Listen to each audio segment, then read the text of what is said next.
Welcome to dear listeners to the current edition of Republikon Institute's podcast, Liberalism or Death.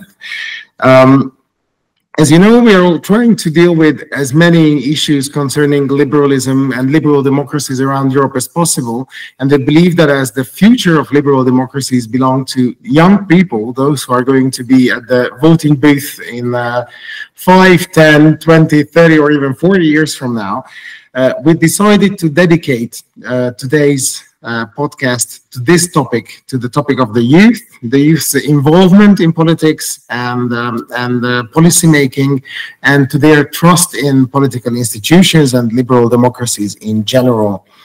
The reason why we chose this topic is that this year, with our Italian and Polish partners, we at Republikon Institute carried out a research on youth political activity and trust in institutions, focusing on the European Parliament elections of 2024.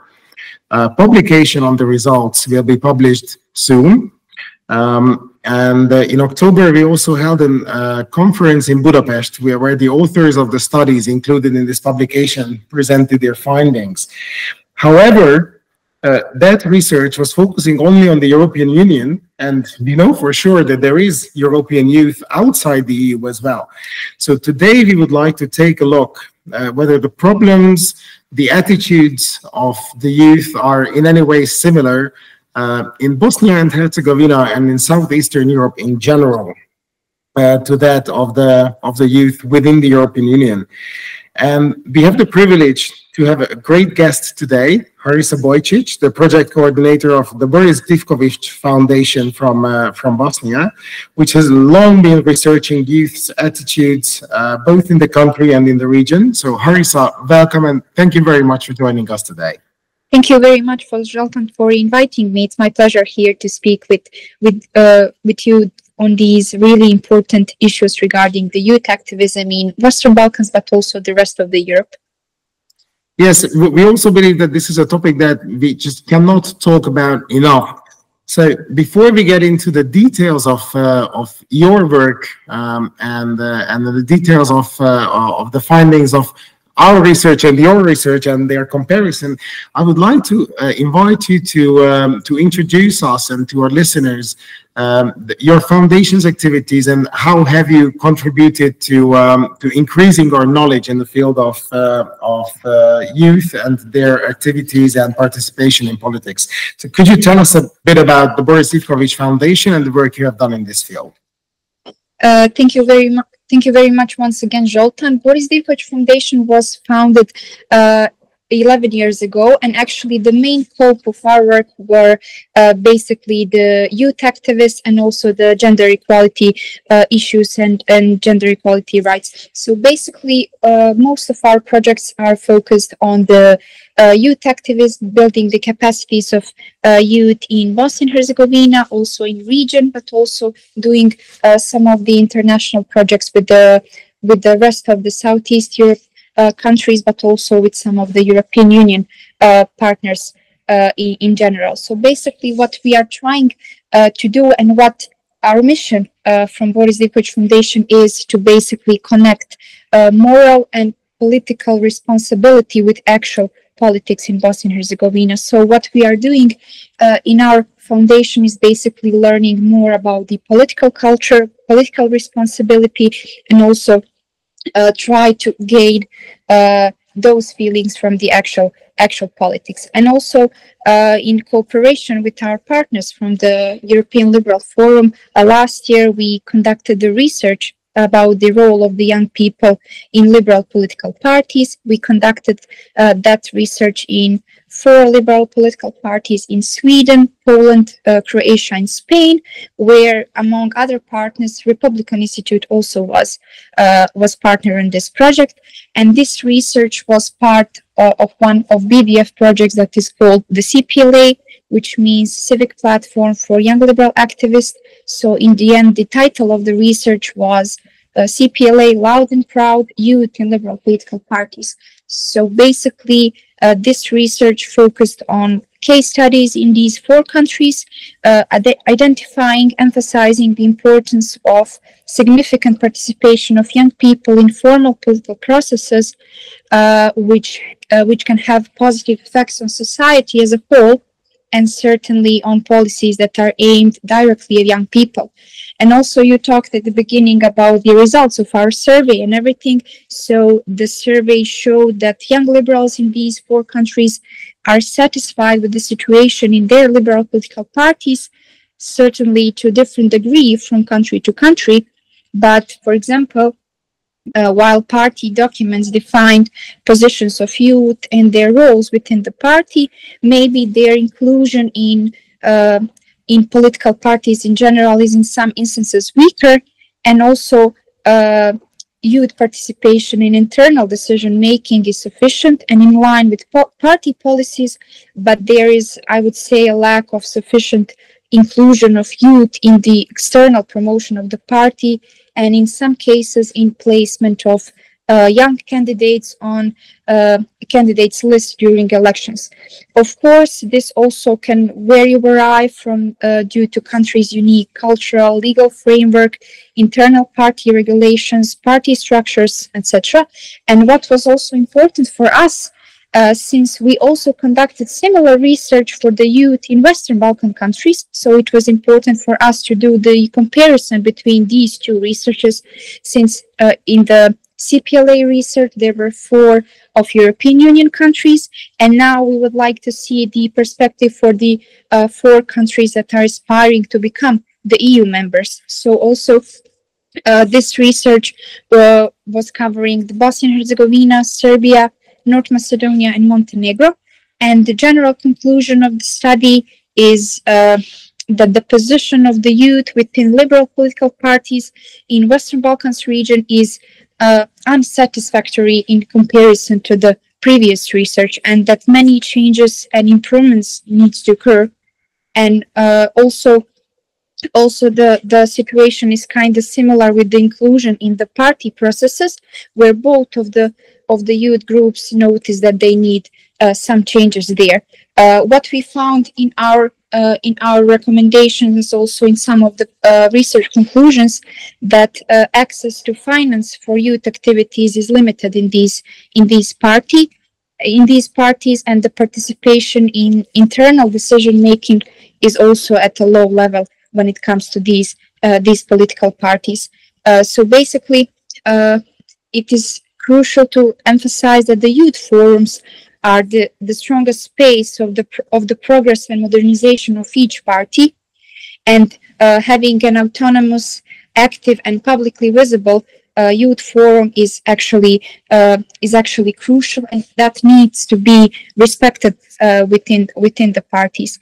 And also, both of these researchers shows us the specific recommendations for these countries, what their political parties can do to be more friendly, although there is no one single solution to all liberal parties in different countries, as they operate always in different circumstances and have different approaches towards youth engagement.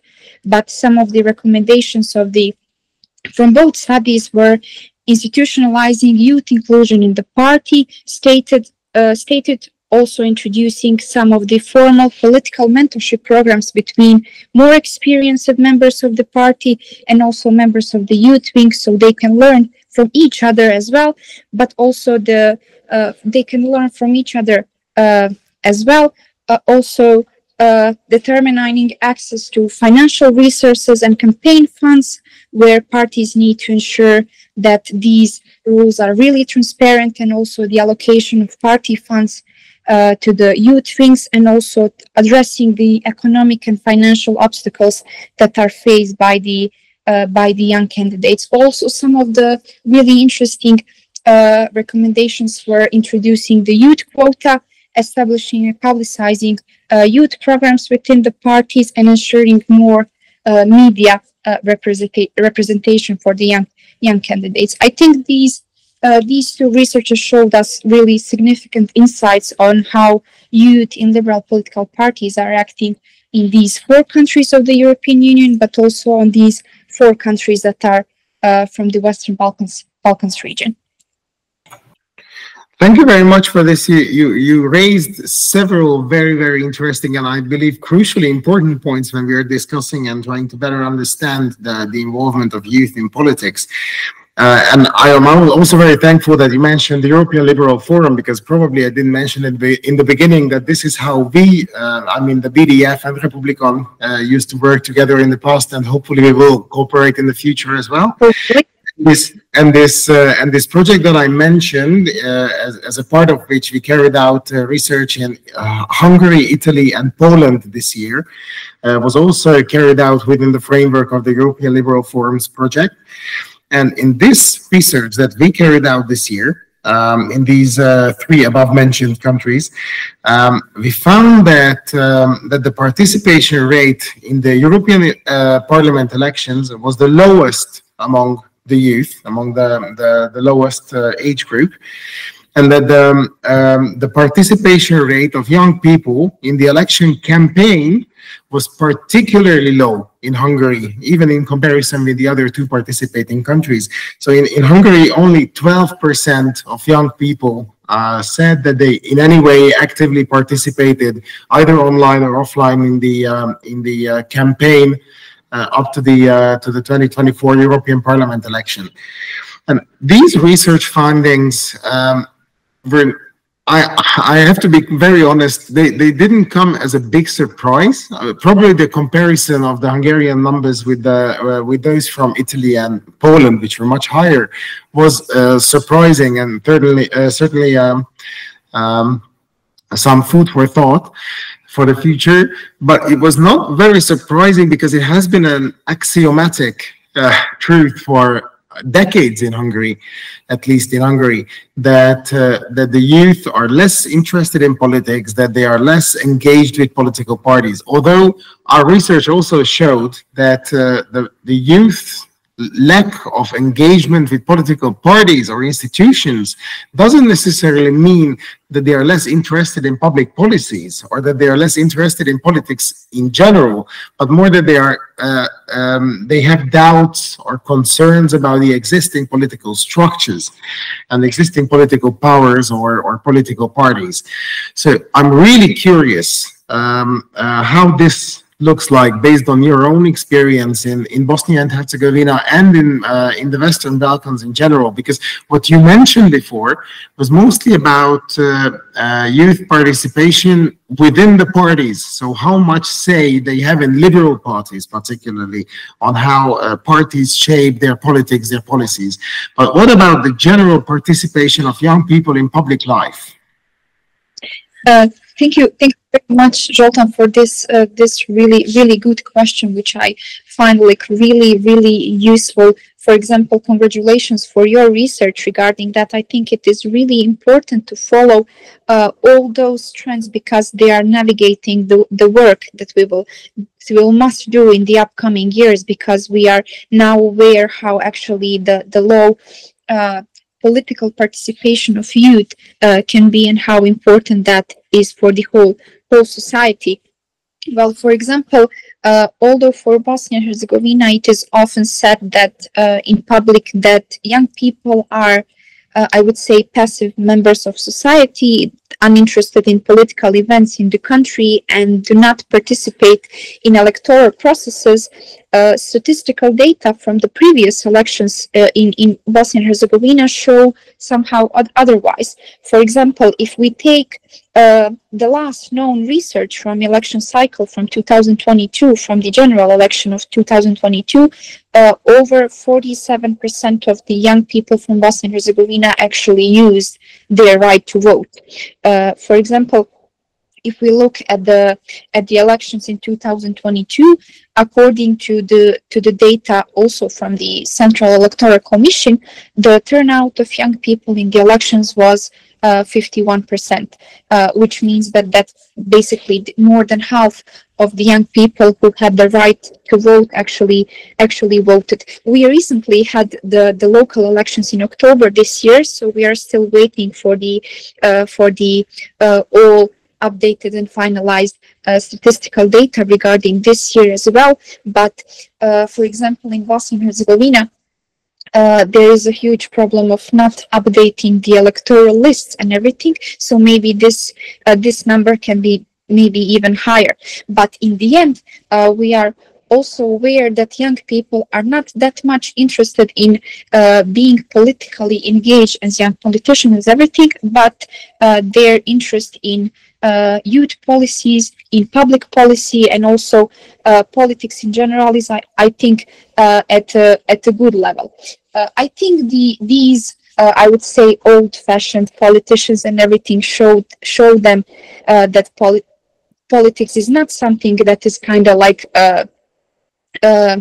good employment or something like that. So I think they didn't have a good example to follow up on, but they are these fresh generations that needs to show us that the politics is all around us, that political culture is most important, and they should be the new generation of the young politicians that will actually show to citizens that politics is all around us and that we need to follow all of these rules. And also BDF conducted a research that's called Awakened in Need, Political and Civic Engagement of Bosnia and Herzegovinian Youth, and it was published in 2021, where these findings were actually the same as in your finding now, that youth is more eager to participate in actions that are seemingly less political, for example. So I think they are kind of afraid to be strictly politically active, but they are choosing to be engaged in non-governmental sector, in some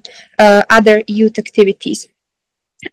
So majority of respondents in our research stated that they participated in initiatives and activities that they perceive as non-political.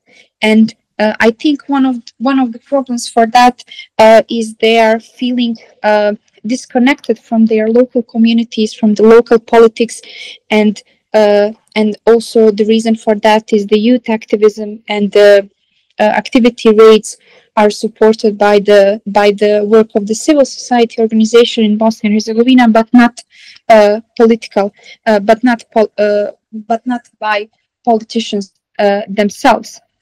So I would say that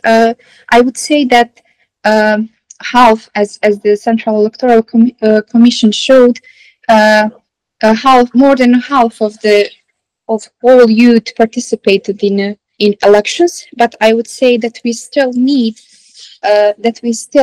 more approach from the young people to participate in a political life in Bosnia and Herzegovina. Yes, that's generally true, isn't it? That it's never enough. Like that, you can always ask for more, and you can always hope for more, more engagement and more participation. I was wondering, when we saw the results of our own research this year, and I was comparing the really disappointing Hungarian results about political participation in the campaign up to the 2024 European Parliament elections of the Hungarian youth, in comparison with that of Italian or Polish young people. I was wondering what the main reason behind this difference might be, and I'm of course aware that this would require much deeper sociological analysis to really find out the underlying causes why Hungarian young people are much less motivated to be involved in a political campaign than the young people of Poland. And it might have several causes, starting from political through cultural to practical differences in their electoral systems. There might be several reasons, but there was one that I was speculating how much it could have contributed to this result, is that in Hungary, the same party or same party coalition has been in power consecutively for almost 15 years now, 14 and a half. So actually, at least one generation has grown up in Hungary that hasn't even seen any major shift in national level politics. So their only experience of national level political leadership is coming from Viktor Orbán's Fidesz government. That's the only thing that they have seen throughout their adult lives. While in Poland, it was only last year when major opposition success, managed to defeat the ruling Law and Justice government after 8 years. So actually, young people in Poland have a very recent memory of a major political shift that is affecting the entirety of the nation.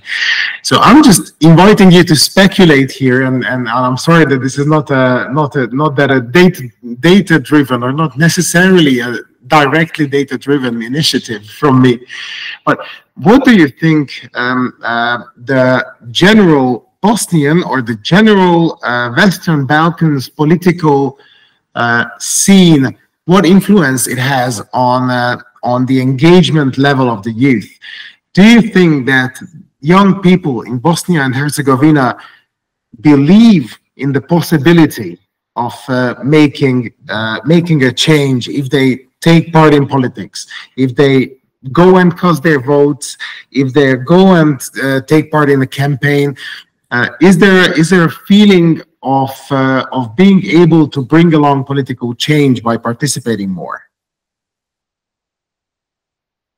I would say that the young people must be the ones who will bring that change as well. For example, the EU.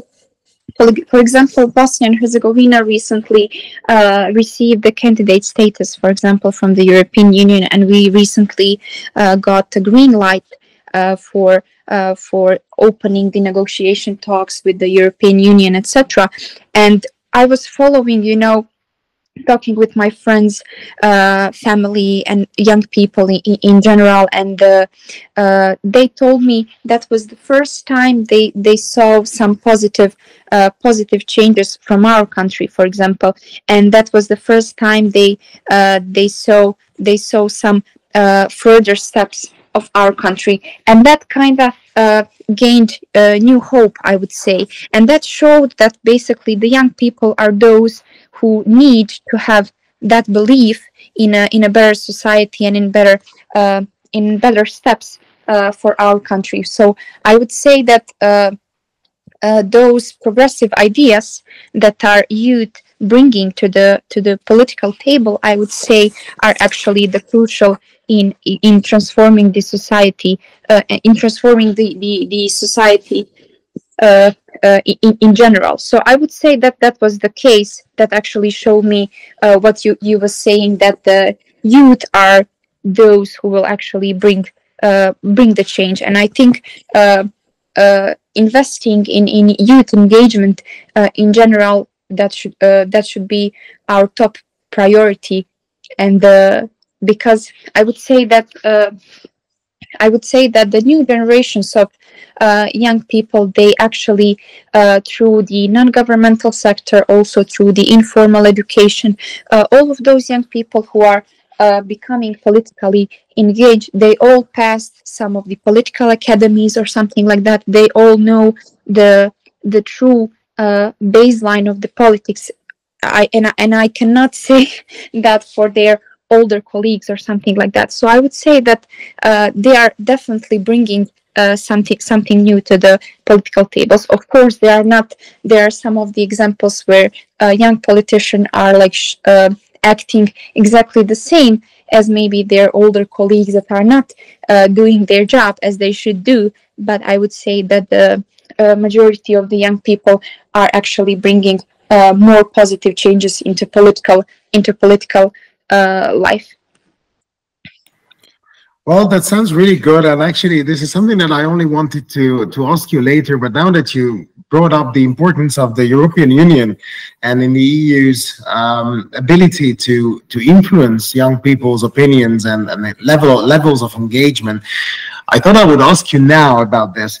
How do you see the EU's role in forming and shaping the political ideas of the young people in Bosnia? Now, you mentioned a couple of examples and how it influences. So, but I'm also curious, where do you see the main points where the EU could make an impact? So what the EU could actually do to improve young people's commitment to public affairs, public issues in general, and how it could contribute to an improved rate of participation and alongside with that, I believe these just go hand in hand with an improved level of belief and trust in liberal democratic political systems. So where you see the EU's responsibility and how it reflects on the needs and expectations of Bosnian youth.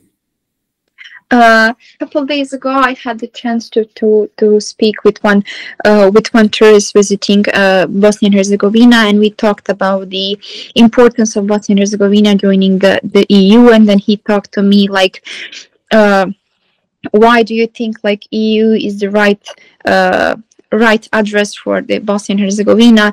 And I talked to him from the very honest perspective. I told him the reason why I truly believe the EU is important for us. That's I would say the only way I can finally see my country is safe under the territorial integrity, with true positive peace after the war, without any uprising of the nationalistic tensions. So basically, that is where we truly belongs, and where our final destination is, I would say. And as a young people who was born after the war and everything, that transgenerational trauma is something that is always following you, I would say, in our country, and that issues regarding the rising of the nationalistic tensions, always that conflict tensions, I would say, always that nationalistic rhetorics is something that is always present around your political life. And when you are following all those news, through your childhood and everything, listening from your parents, etc., I think having these fresh positive changes coming from the EU, as for example, receiving the candidate status, receiving the green light for the opening negotiation talks, comes as a really fresh air for all youngsters in Bosnia and Herzegovina. So I think the role of the EU can be really, really crucial in this moment. And I think that the EU is doing pretty good things when it comes to engaging youth in Bosnia and Herzegovina to follow more on the topics of the European integration, also the fostering the true benefits of the Bosnia and Herzegovina joining to the EU. Since I really believe that we need to show young people what truly benefits of joining Bosnia and Herzegovina to the EU are, for example, the access to certain funds, also better economy, also the importance of the free travel among the whole European Union, and numerous benefits, I would say. So from the European Union side, and what I can see also in a non-governmental work, that the EU delegation in Bosnia and Herzegovina is pretty much involved in the work with the young people, with the young people in Bosnia and Herzegovina, also with the non-governmental sector and everything. So I think they are doing pretty much great job through different projects, and I'm happy to see that also the support rate from Bosnian Herzegovinian youth to the EU is also really high. Although there are some of the reasons that maybe can affect the general support rate of the youth to the European Union, but I think we are always, in the last research cycles, there is more than 70% of the support rate from the young people in Bosnia and Herzegovina to the European Union. Also, we all know that we are facing the rise of far-right populism. Also, also when we are seeing these new trends regarding, we saw the latest elections in US. Also, it is affecting the general sense on the whole politics in the world, also including the EU, etc. So I think those are really reasons that can affect the support rate from young people to the EU. But I think it is at the very satisfactory level when we see the latest research from example from the Directorate for European Integration of Bosnia and Herzegovina. They are launching their research every year, and it showed that also support rate is more than 70% for the EU. So I would say that EU is doing pretty much okay job in actually bringing youth more close to what EU really is. But I think also there should be the synergy between the work of the formal education, between the work of non-governmental organization, between the government itself, and also the involvement of the European Union, also to see to the whole citizens of Bosnia and Herzegovina the true benefits of joining the EU. Since I'm always talking with my colleagues about how we are often really occupied with the high-level politics in our country, so we cannot really see the benefits of joining the EU in a true sense. For example, from the very local level, from our smallest local communities to the actually peace and stability and territorial integrity, and also the being finally safe in joining the circle as the European Union truly is. Well, so when you're saying that the EU is doing a pretty much okay job, that means it's like a BB plus. That's what I hear from that, at least. Yes, and I think yes, I need to kind of follow up on that. I think it is important also to emphasize the fact that this is my opinion as someone who is working in a non-governmental sector in one foundation that is doing with the youth activism, etc. And maybe some of the opinions from people of my age that are not engaged in non-governmental sector, that are not maybe that politically active, can maybe vary and change. So I think in my opinion, it is always important to actually try to include as many young people as possible who are not that much interested in work of civil society sector and in work of in political work or something like that, to see also their opinion, what they are thinking, and try to influence those circles as well. So maybe, yeah. So maybe that's true, definitely. So not to surround ourselves with the I would say same opinions on these topics. I think it is also important to see the different perspective from the young people, and that's why these researchers that Republikon also and BDF, and also with the support of the European Liberal Forum, are doing, to see also the perspective of young people that are not maybe politically engaged, that are not maybe that much interested in non-governmental organization work in the civil society sector. So maybe just to see what a regular young person from these countries is thinking about these crucial issues when it comes to our countries joining the EU. Also some these negative aspects about the rising of far-right populism, climate changes, Russian aggression on Ukraine, etc. well, yes, and I found it also quite important and quite interesting that the first two topics that you mentioned when you spoke about how to win young people for the EU were economic issues and travel issues. So the single market and the freedom of movement within the European Union. And I couldn't agree more, based on research carried out in Hungary over the last several years. Have always found that these are the most important issues for Hungarians too, who are already members of the EU, when they have to tell what they find to be the most important benefits of Hungary being member of the European Union. Their answers are almost always the financial benefits and the travel benefits.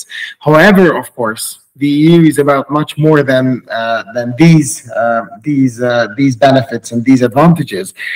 And what I was actually quite ambivalent about was a finding of our research that said that comparing Italy, Poland, and Hungary, when we were asking young people to tell us what they consider to be the biggest problem, the biggest, most pressing issue for their respective countries, the most prevalent answer, if you compare the top 5 results from these 3 countries, the answers that came up most often were answers related to the state of democracy and the state of the rule of law.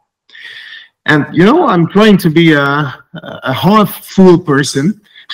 If I were a half-empty person, I would say that it's very worrying, because it's clear that there are some real threats and real issues that are very worrying about the state of democracies within our EU member states. But I am trying to be a half-full person.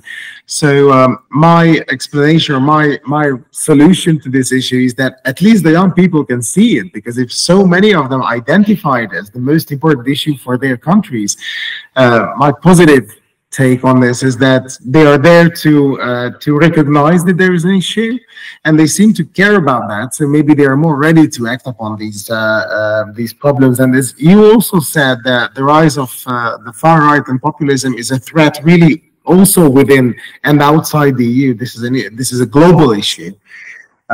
So it of course it can be regarded as a positive development that young people seem to recognize that there is an issue here. But I'm also very interested in your survey's findings about the similar question in Bosnia and Herzegovina. So what do Bosnian young people consider to be their biggest issues? Is the state of democracy or the rule of law such an important issue there as well? And if not, then what it is? And what about the economy? Recently, I was reading this youth study that actually the Friedrich Ebert Foundation in Bosnia and Herzegovina published a couple months ago, and it showed exactly that the biggest problems that young people see in the coming decade are actually the brain drain, the departure of the young workforce, unemployment, corruption, and as well the weakening of democracy. So I'm actually the same as Hungarian youth that actually stated that the weakening of democracy, state of democracy, is the something that is really concerning. So I would say that I agree that I would say that I'm glad they see this as a really concerning issue. So maybe as they stated that in the next decade, these couple of things are the biggest problems and will be the biggest problems. I'm happy that we as young people are aware of that we are following the trends, that we are not staying silent when it comes to these issues. So I think the first step to actually start doing some change is being awake how actually the state of democracy in our countries is. So I would say that when we are following the state of democracy in surrounding countries, then we are kind of starting to thinking more about the state of democracy in our country as well, the consequences what that can bring to the whole society. So I would say that the youth from Hungary and Bosnia and Herzegovina are kind of sharing the same experience when it comes to these thoughts about the weakening of democracy and state democracy itself. So I would say yes, they are thinking in a same way, I would say, and that is also the experience from my everyday chat with young people who I met before and during our projects for youth activism, where I often hear and listen to their opinions and what are these hot topics for them and what they are concerned about. And these are as well the unemployment, corruption, the rise of nationalistic tensions, the quality of the education, and also the state of democracy. Well, I think the reason behind that is, of course, it is that obvious that we cannot neglect it anymore, that we need to raise our voices regarding that. So first step actually to to do some changes regarding that and to do more steps in combating that is to being aware that this is a real problem. Maybe 10 years ago, maybe 15 years ago or something like that, this will not be in the first 5 things that young people are thinking as the biggest problems in the upcoming decade. But now this is the real thing, and we need to finally face it that way. Well, yes, I couldn't agree more. And actually, there's a difference between the identification of the issue and the answers that the young people give to that issue, like how they react.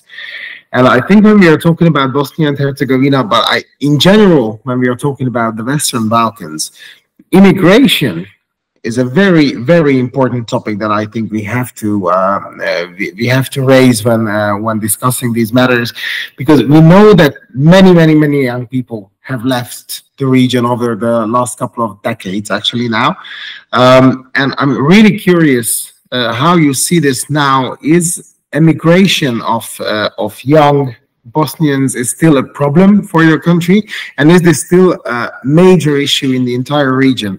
And if so, do you think that there is a tangible, reachable solution to that problem? I think definitely it really is. It stayed as one of the biggest problems to our country. Also to this year is that huge brain drain of the really quality, really amazing workforce, young people that are going to other countries from day to day. Unfortunately, we didn't have finalized also lists and updates regarding the overall number of citizens in a country. So we are not having that. I would say the final data and the clear statistic how many people actually went from our country. But from everyday chat with young people, you see that most of them are having that plans maybe to go to some other countries, mostly Germany, Austria, and other Western Europe countries. So basically, I would say that there are young people that are thinking in a way that is the last step they can have. If they don't find a job here in Bosnia and Herzegovina, in case they cannot find the better future here. But I would say that is still really a threat to our country, losing our young generations, losing our workforce. So it's still something that is highly relevant and something we need to put more synergy on. Also, I would say that the country need to do more in subvention to the youth startups, in youth economy, also in better education, also in better informal education, and also having these investing in these reasons why to stay in our country. So I would say that it really is the major threat still in our country. Well, thank you for this, and I only have one last question to you, which is maybe a bit unfair, because we were talking about so major regional and very often very much systemic issues, that I would not like to create the feeling that I'm relying on BDF to solve all this, because of course, no matter how great work your organization is doing, it's only a part of a much bigger problem. But I'm really interested in your plans for the future. How do you think you can contribute to the improvement of youth participation in public life and politics? How could you probably contribute to keeping young people at home? What can you do, and what your plans are for the, well, let's say short-term future? Hopefully the long-term future will include an EU accession that will completely change things. But for the short-term future, what are your plans to improve the situation of youth in your country? Thank you very much for this question. From my experience working in BDF, working with numbers of young people that are coming all around the Bosnia and Herzegovina, connecting them on our academies for political responsibility, on our CPLA academies, on our different trainings, projects, seminars that we are hosting every year. It brings me really joy when I see their opinions, how progressive their thoughts are, how what they are thinking about staying in our country. Since I think it is truly important to invest in those young people, and I think it brings me really happiness to see their perspective. But I'm always thinking in a way what other youngsters that are maybe not having the I would say the opportunity to be on these academies, or maybe that are kind of from different areas that are maybe not having that much opportunities to be in this youth activism, what they are thinking, and also to bring them more closer to this circle and to work with them. And when it comes to some short-term, I would say, solutions that will definitely be long-term in our case, because nothing is like a couple years job or something like that. I would say that creating more cooperation of youth-friendly policies that are coming from civil society sector, from governments, from political parties, and other relevant stakeholders. So I see myself in the next couple of years still doing in a non-governmental sector and still trying to shape a little bit the community we are living in. So I would say that my work in continuing in providing trainings in political literacy, media literacy, working more on political culture between the youth, try to involve more volunteering and youth activities from the very beginning of the formal education, and also creating space for more support from educational institutions can really make some changes. But also when I talked at the beginning, we need that synergy between relevant institutions. I think we also need help from our governments. So I think they should consider making new youth strategies with more youth-friendly budgets that can also be crucial in a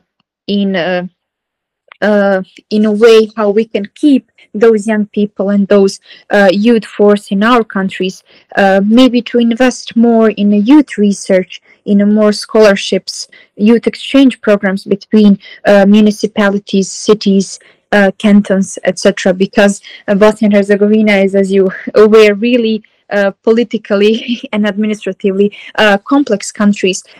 But I would say that investing more in that co-funding of youth activities can be beneficial.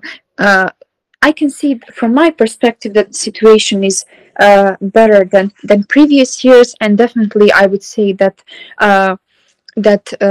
me as young person will definitely continue working in this non-governmental sector in doing with the youngsters, in creating this, I would say, like a better part of the future for all of us. I think in general, nothing from this can be achievable if there is no youth advocacy, youth education, pressure on different institutions, submitting of different initiatives and proposals to different level of government.